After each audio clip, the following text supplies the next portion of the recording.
Alright, let's dive into one of the most critical steps in delivering a successful shading solution.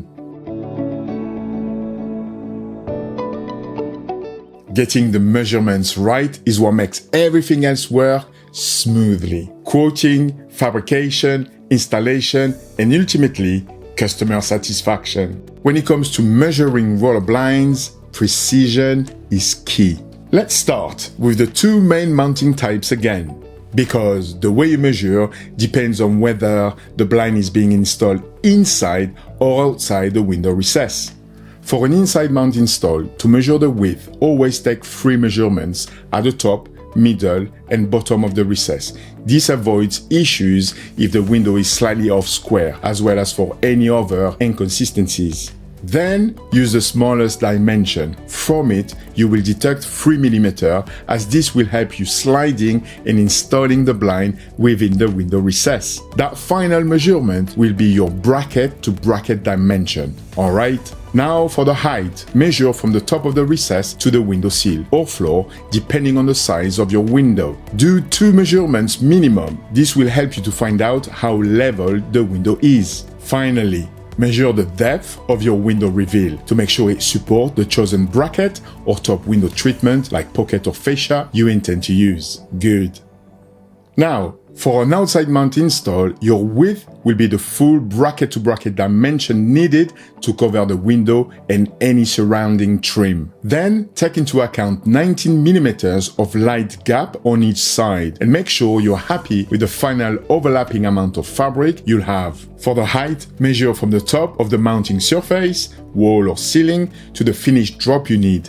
To help simplify things, ShadowEMEA and Crestron provides clear and easy-to-use measurement worksheet for every application. The first one is for single roller and inline coupled shades, and the second is for angle coupled shades. These worksheets ensure you don't miss any critical details and also help standardize how your team captures and should communicate measurements. Use them to record window dimensions, bracket type, mounting type, roll direction, and fabric preference. Also, before you even begin measuring, always review the floor plan. Why?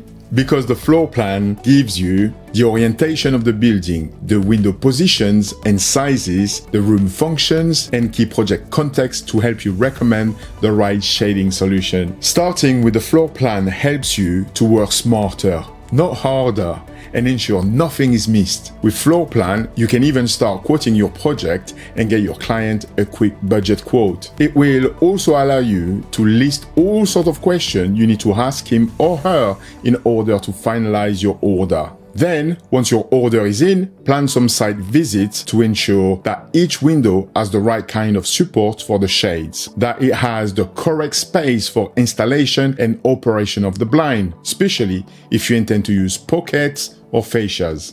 And also to point out where you need the Crestron cable to be, on the right or on the left of the roller blind.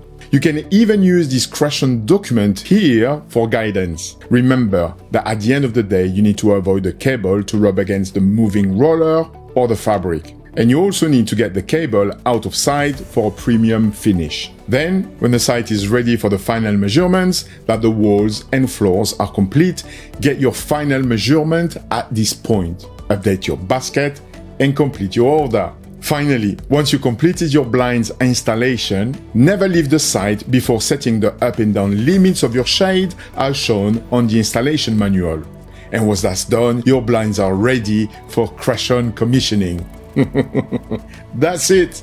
See you on the next training module.